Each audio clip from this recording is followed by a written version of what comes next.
বাংলাদেশি মুদ্রার পতন। বাংলাদেশ একটি প্রাকৃতিক সৌন্দর্যের দেশ, কিন্তু এদেশের কিছু মানুষের রক্তের ভিতরে দুর্নীতি প্রবেশ করেছে। 2021 সালে যেখানে আমাদের রিজার্ভ ছিল $48 বিলিয়ন, সেটা 2023 সালের ডিসেম্বরে হয়ে দাঁড়ায় মাত্র $21.8 বিলিয়ন। যেখানে 2016 থেকে 2021 সাল পর্যন্ত আমাদের মুদ্রাস্ফীতি ছিল 5.5%, সেটা 2024 সালের শেষের দিকে এসে সেটা 12 বছরের মধ্যে সর্বোচ্চ বৃদ্ধি পেয়েছে। তা দাঁড়িয়েছে 11.66%। বড় বড় প্রকল্পে অতিরিক্ত ব্যয়, এই যেমন পদ্মা সেতু খরচ এস্টিমেট করা হয়েছিল $1.16 বিলিয়ন, কিন্তু এই প্রকল্পে খরচ হয়েছে প্রায় দ্বিগুণের থেকেও বেশি, $3.6 বিলিয়ন। এই অর্থ আমাদের অর্থনীতির জন্য কতটা গুরুত্বপূর্ণ হতে পারত একটু ভেবে দেখো। নিউ ইয়র্ক টাইমসের একটি প্রতিবেদনে বলা হয়েছে গত 15 বছরে বাংলাদেশ থেকে প্রায় $17 বিলিয়ন লুট হয়েছে। কিছু কিছু ক্ষেত্রে তার পরিমাণ $30 বিলিয়ন উপর হতে পারে। আমাদেরকে প্রথমে বুঝতে হবে যে মুদ্রাস্ফীতি বা ইনফ্লেশন আসলে কি, এটা কী কারণে হয়। তোমাকে যদি আমি একবারে সিম্পল ভাষায় বলি, তাহলে যখন কোনো কিছুর চাহিদা থেকে উৎপাদন বেড়ে যায় তখন তার মান কমে যায়। ঠিক তেমনই যখন টাকার উৎপাদন বেড়ে যায় তখন টাকার মানও কমে যায়। একটি দেশের মুদ্রা শুধুমাত্র একটি কাগজের টুকরো নয়, এটি একটি জাতির মেরুদণ্ড। কিন্তু যখন এই মুদ্রা তার মূল্য হারাতে শুরু করে তখন জাতীয় ক্ষয় হতে থাকে। আজ তোমাকে এমন একটি গল্প শোনাবো যা আমাদের অর্থনীতি, আমাদের জীবন এবং আমাদের ভবিষ্যৎকে প্রভাবিত করে চলেছে। 2022 সাল থেকে বাংলাদেশের টাকা তার মূল্য হারাতে শুরু করে।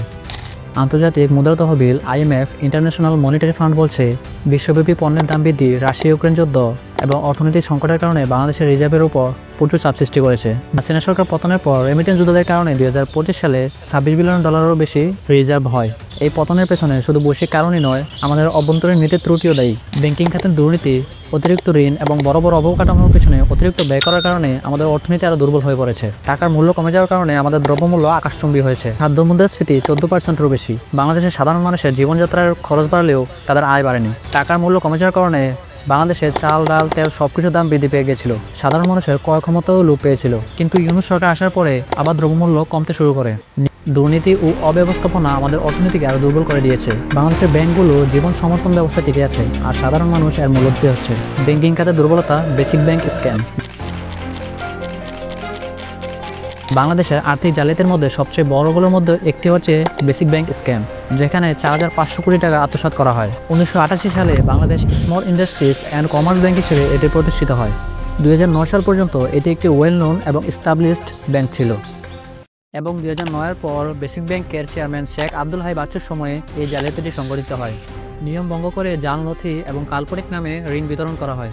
গুলশান, দিলকুশা এবং শান্তিনগর শাখা থেকে প্রায় 4,500 কোটি টাকা ঋণ দেওয়া হয়। ফেরত দেওয়ার সামর্থ্যহীন ব্যক্তিদেরকেও ঋণ দেওয়া হয়। 2015 সালে দুর্নীতি দমন কমিশন দুদক 56টি মামলা দায়ের করে, কিন্তু বছরের পর বছর চার্জশিট জমা দেওয়া হয়নি। 2021 সালে হাইকোর্ট 21টি তদন্ত 2.5 মাসের মধ্যে সম্পন্ন করার নির্দেশ দেয়, কিন্তু বর্তমানে 2025 সালে এসেও তেমন কোনো বড় সাজা হয়নি এবং মাত্র 1500 কোটি টাকায় উদ্ধার করা হয়েছে।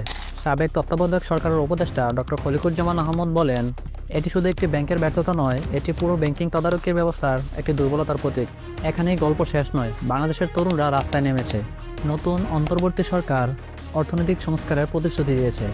ইন্টারন্যাশনাল মনিটারি ফান্ডের কাছে নতুন ঋণ, বৈদেশিক মুদ্রার রিজার্ভ বাড়ানোর চেষ্টা এবং ব্যাংকিং খাতের স্বচ্ছতা এসব আশার আলো জাগাচ্ছে। কিন্তু প্রশ্ন থেকে যায়, আমরা এই সংকট থেকে কী শিখব? আমরা কি আমাদের অর্থনীতিকে আরও শক্তিশালী করতে পারবো? উত্তর হলো হ্যাঁ, অবশ্যই পারবো। এজন্য চাই আমাদের নাগরিকদের ঐক্য এবং অন্তর্বর্তী সরকারের পাশে থাকা।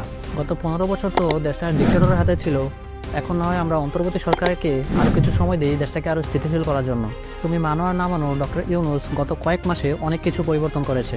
গত 8 মাসে বিদ্যুৎ ও জ্বালানি খাতে $2 বিলিয়নেরও বেশি ঋণ পরিশোধ করা হয়েছে। ডক্টর ইউনূসের চীন সফরের পর $2.1 বিলিয়ন বিনিয়োগ এসেছে।